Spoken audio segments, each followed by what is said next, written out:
Who out there needs to mount a TV into their deck and don't really have a very good place to put it?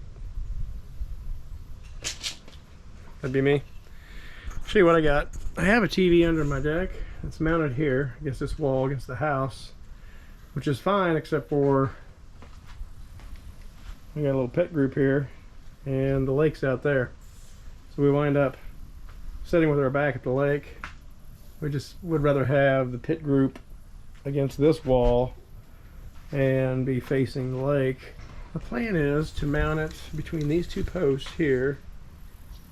I'm going to build a little half wall there on the top side of this, and I'm going to mount the TV right here on a mount that you can move around a little bit, adjust. So in addition to that, we're also going to tie into the power that I ran for my smoker, bury that line from there on the edge of this concrete, and then I'll stub it up and I'll put a new outlet box against this post right here. Plug the TV and the soundbar into. So if that sounds like something that maybe you need to do too, stick around. Here we go. Okay, so the plan is to use this old recycled deck lumber that I got from a friend of mine who tore down the deck. Just old cedar lumber. I'm going to build a frame and then attach some cedar pickets as kind of a siding on the back side, stain it the same color as the deck. And then I'll just probably use the same pickets on the front, maybe vertical, just to clean up the inside so that behind the TV isn't ugly. I guess I'll cut out all the parts, and I'm just going to use pocket hole and deck screws to hold this framework together. It won't take much. That TV's not that heavy, so. Okay, I said I was going to put this framework together with pocket screws, just deck screws with pocket holes. So that's what I'm going to do. I got a jig here. That's what it looks like. You just clamp it onto your surface. Depending upon where you clamp it on is the width of the material that you're using. You just kind of want to get this thing to go kind of through, or when the screw comes out the end of the board, you want it to be kind of in the middle. That way you get a good hold. The mating surfaces on where you're connecting these two pieces of wood needs to be nice and smooth. If you use a rough edge or whatever, it's not gonna do it nearly as well. So I'll show you how I'm doing this. Okay, the way I do it, this is 2x. This is actually a little thicker. It's old cedar, so it's 1 3/4 instead of 1.5 inches. But regardless, it's 2x lumber. Will work the same. I have a square here. That's about what, like maybe 1 inch thick or so. I just put it on the end of the board. I make me a mark. Take my jig and I line it up on that mark.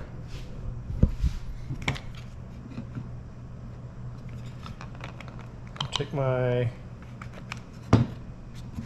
clamp it on there, and then just drill my pocket hole.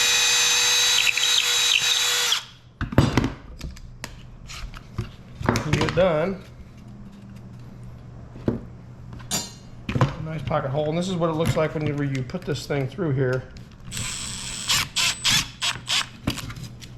You see how that screw is kind of coming out in the middle third there of this? That's where you want it, because as it comes through this hole into the other mating surface, and you can see how that's going to be holding in there pretty well right through the center of that. So as you can see, this is what it would look like if it was inside that other material. Got a nice good hold in there. Okay, I thought I'd point out real quick, I'm going to go ahead and use some wood glue on this. I don't know that it's necessary or that it'll do any good. But it is that exterior wood glue, the Type Bond 2. I figure why not? Sure ain't gonna hurt nothing.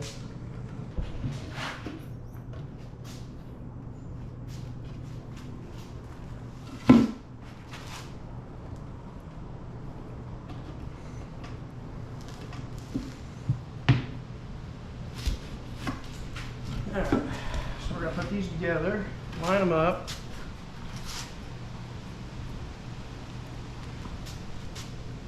And while I'm screwing them, I'm gonna go ahead and use a clamp because I got one. It's right here. I'll probably get by with that one if you were building something like this, but I got it, so I might as well use it.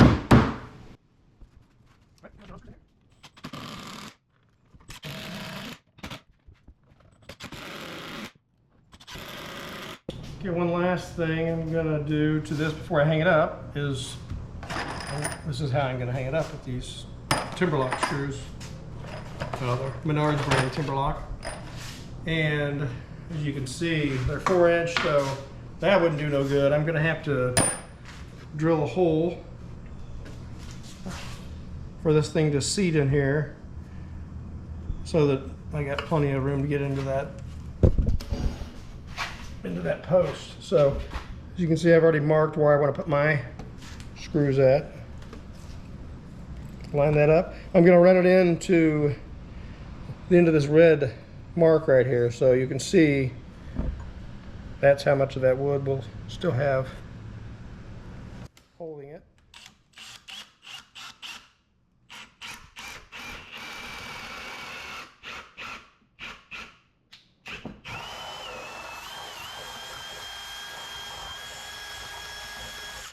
I'm going to finish it off, 1/4-inch bit. Find the center in there.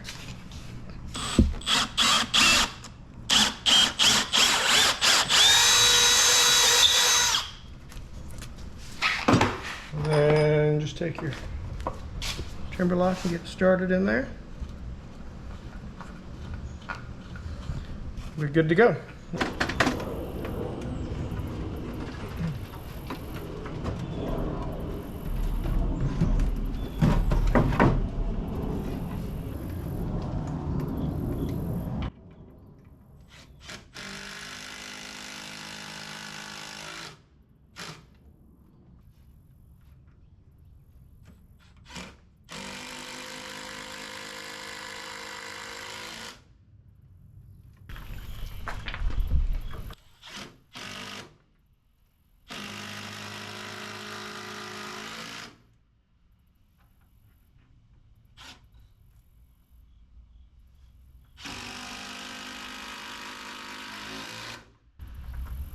I think that'll hold the TV.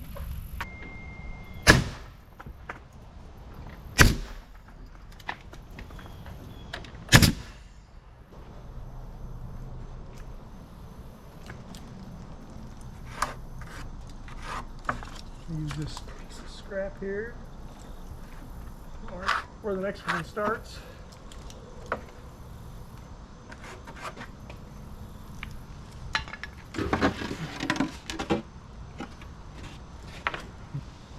See where it's kind of like this. If you put it like this, these would, you know, warp up. If you put it like this, then it should stay pretty flat.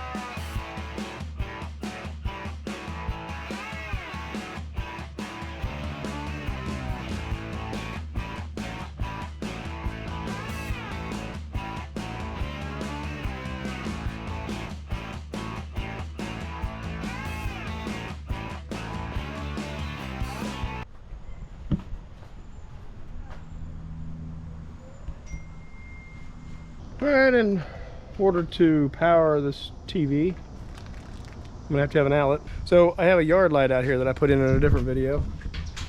Out here by my fire pit.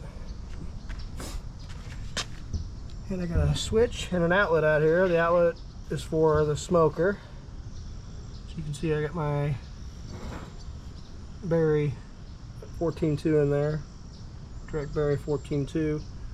And I just buried it along the back of my shrub bed.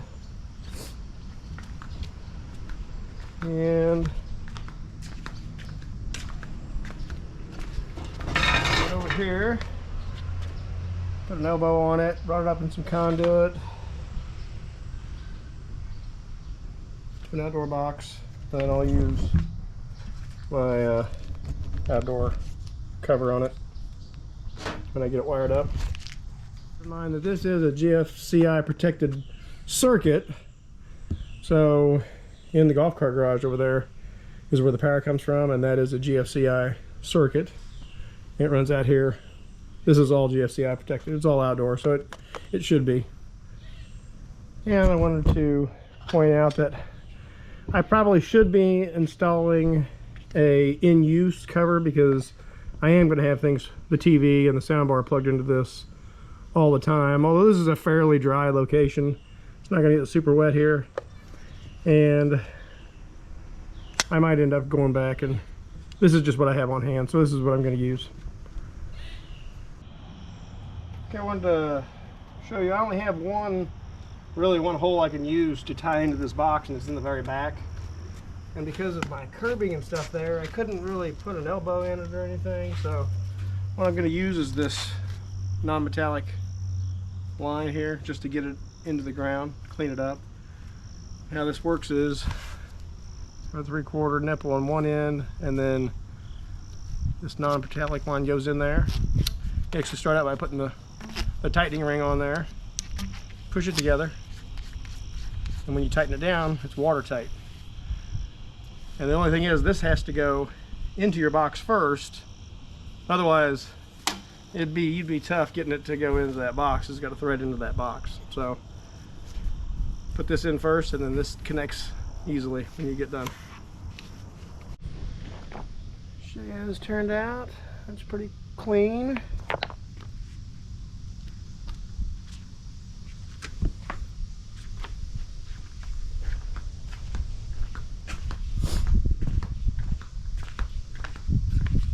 And as you can see, correctly wired. It's just you know, black to black and white to white and bare copper to copper, and then, you know, pretty simple. So really all you're doing is burying an extension cord that you make. So anyway, I guess we'll moving on. Next thing I'm going to do is install a piece of flashing up across here that I kind of made, and that's just to keep the water from running down in that area right there, just to dry it out a little bit. Here's my flashing. I put a little bit of silicone across there. I don't know if that'll work very well or do much or not, but I'll probably, when I get it mounted, I'll probably put another bead across this top just to keep water from running down that. And like I said, I don't know if this is necessary or not, but I'm going to do it to try and keep the water off the back side of my TV.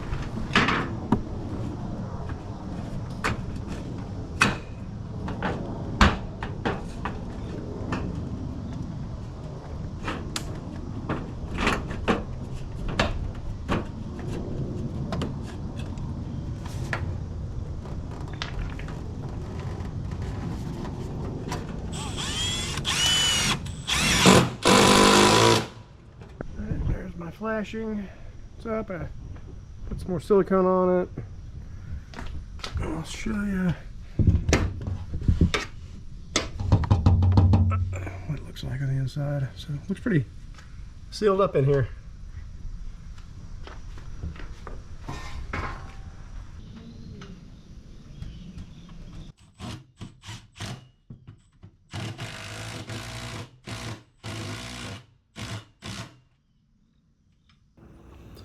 Hope you all enjoyed the video. Thanks for watching. And if you haven't subscribed yet, please do. It doesn't cost anything, it's free. See you next time.